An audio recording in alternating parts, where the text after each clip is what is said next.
RMG's Trash Talk is brought to you by Scrubs 911, Somerset's medical uniform store. Learn more at scrubs911.com or like them on Facebook.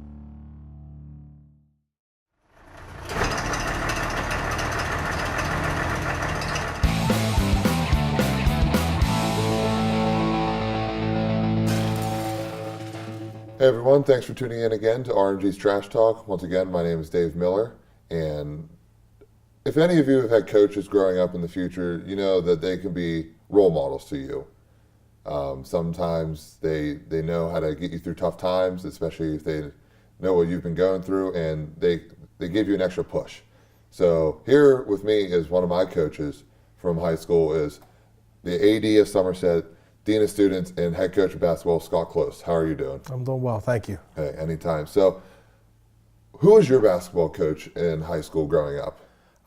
Sam Krause was the head coach, and he worked very closely with Andy Shubik. The two worked hand in hand together. So Sam was the head, but Andy, being the assistant, had a big hand in the coaching also. Now, were they as big as role models as you expected them to be growing up?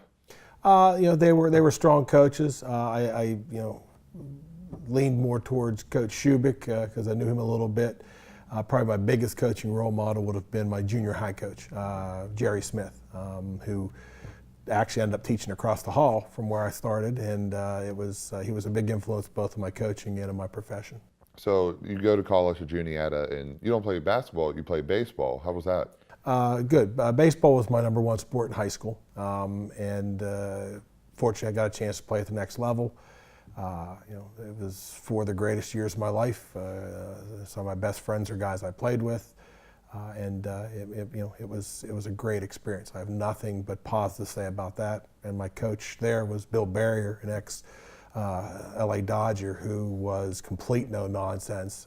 He was the true definition of old school, and taught me many things: A, coaching style, and B, about discipline in life. And he's definitely one of my biggest role models. Last week we had Wayne Miller, and we talked to him about his days in Shippensburg for a little bit, and he said you marry a sport in college. Were you married to baseball in Juniata? Juniata is Division III, so it's a step down from D2. So while you do put a lot of time in, the great thing about Division III is it's the academics and everything else first, and then athletics. Juniata is supported very well, but they're not as important as they are maybe D2 or D1. So you get out of Juniata. What was your first coaching position? Actually, my first coaching position was a senior at Juniata. I actually coached down in Johnstown AAA-BA. I was coaching kids 2 years younger than I was in baseball. I coached for Coca-Cola, and that was everything from you had to go secure your own budget with Coca-Cola. You paid for everything. You went out, you recruited. And so I was still coaching. First one was in '89. I went through and started, and then took over the head coach in '91. And then you also coached at Rockwood and North Star. And just to get your foot in the door, how important was it to be in there as early as possible? Well, I was all baseball early on. I was the head coach at Shanksville, head coach at Rockwood. We teach at Somerset and travel to those spots. Steve Castilla was well established here and a good coach, and so I got to JV coach with him a little bit. And I'd refereed basketball for many years. I started in college, and basketball was a love. And actually, I got into basketball when my refereeing partner decided he was going to be the head coach of North Star. And that was my first taste of coaching basketball, was JV at North Star Girls. Mm-hmm. And then, so you taught at Somerset. When did a coaching opportunity open up for you at Somerset? First part was junior high girls. I coached them for 2 or 3 years, and the thought was I was going to continue on and someday maybe take over the girls program. And through a chain of events, the boys program opened up about a month before the season was going to start. Mm-hmm. And Joe DeBlaze talked me into being the head coach of the boys. I had zero experience and was very, very unprepared for it. But he was, being an ex-coach, just said, hey, I'll help you out. He was tremendous, helped me for the first couple years, which were rough. And that's how we got to where we are today. You've been there for over a decade now, and in my time there, for 2 years, I was able to see your son, Jake, play. When your son gets to a varsity level and you're able to coach him, how much of a rewarding experience is that? I always say it was the best and the worst. You know, it's always fun to have that relationship to coach your son. But as I told him coming up through, he was never going to be good enough because he was always the coach's son, and even worse, the AD's son. So it was a rough time for him coming up, especially his early years, freshman, sophomore year, where he couldn't just let his own talents be the reason why he played, because you know, he was fairly talented, got to go to Juniata and play for a year, and just it was rough on him. So it was a, you know, I wouldn't change it for the world, but it's one of the toughest experiences you have coaching wise. So over your time as being coach, you've gone to different states for tournaments. You've had memorable playoff runs. In what we just said, you coached your son all 4 years. Do you have a favorite tournament or favorite moment in your coaching career so far at Somerset? Yeah, it would be our first district title, because I actually had two sons. Connor was my second, who never played a minute of varsity basketball, and he was probably the most valuable to me because he was a manager for 4 years and took care of the team tremendously.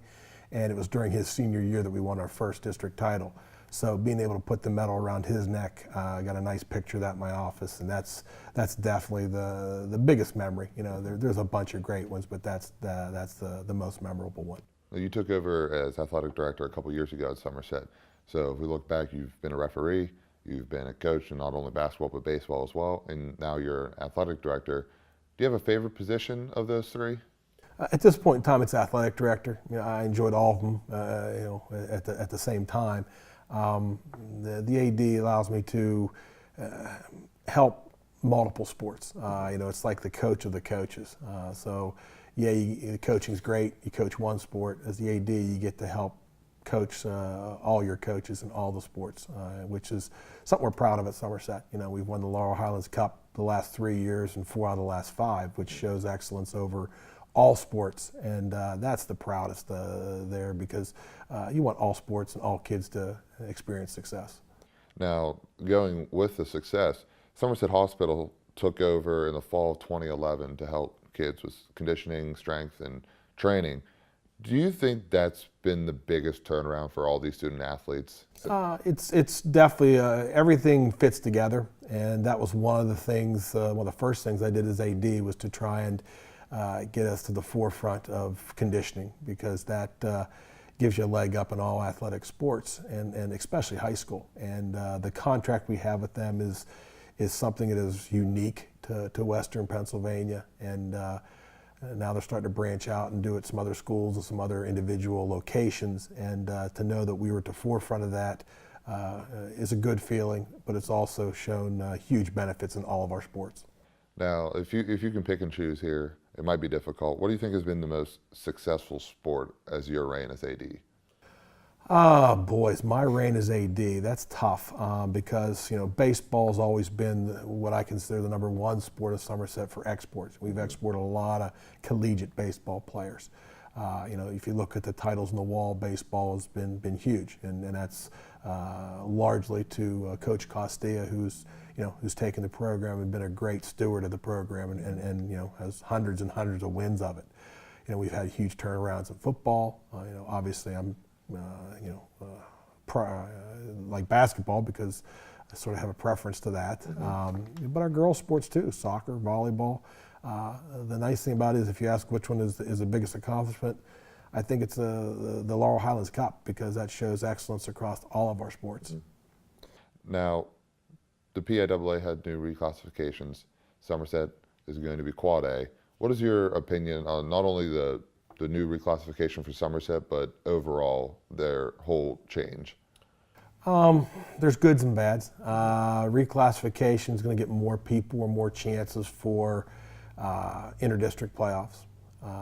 But with that comes large travel.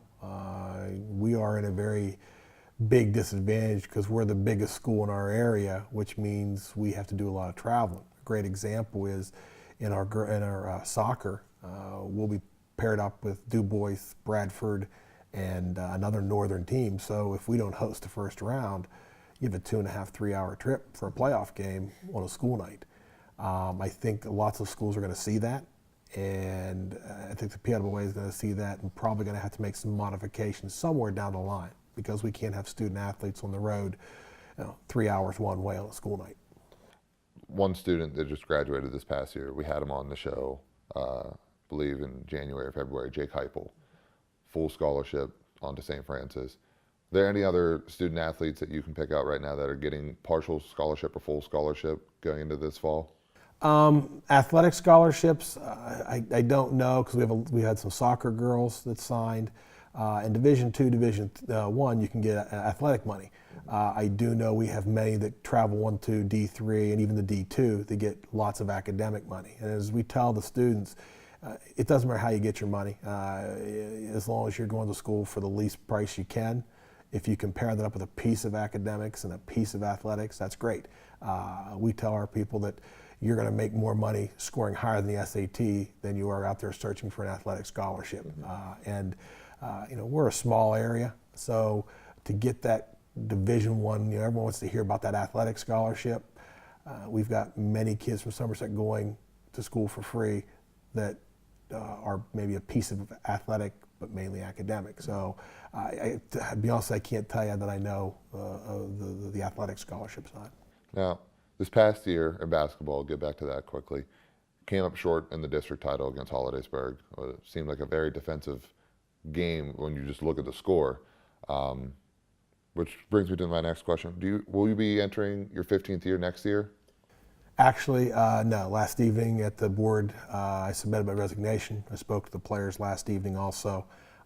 There's just too much time constraints with everything that I'm in right now. Some changes in family, all the hats I wear at the school district. It just was not going to work for me to give 100% to the basketball program, which it needs. So I made the decision, which is one of the reasons why I didn't answer the question earlier to you, because it was going to be done last evening. And I decided to step down. Tough decision. After 14 years, it's a labor of love. But I also know that the team deserves someone who can be there and give them 100%. And just do everything else that I have going on right now. I'm not that guy. Now, last question before we get you out. For any coaches out there, what's the one characteristic, trait, or attribute you need to be a successful coach? You have to be consistent, and you have to be a strong believer in what you do.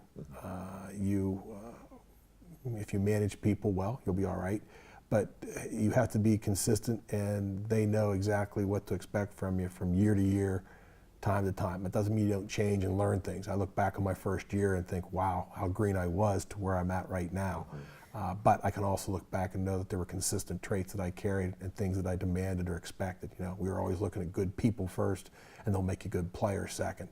And I'm more happy with knowing what the professions and the futures were of my kids that were doctors or soldiers or husbands and coaches than I was about wins and losses. And as long as you have a consistent philosophy going through, you may not be in the same place the whole time because you may have differing philosophies, but you'll be able to coach and be successful. Coach, I appreciated everything, you coming in, coaching me for a year of All-Stars in Little League, 3 years in basketball. The man with many hats, Scott Close. Thank you very much for coming in. Thank you, I appreciate it.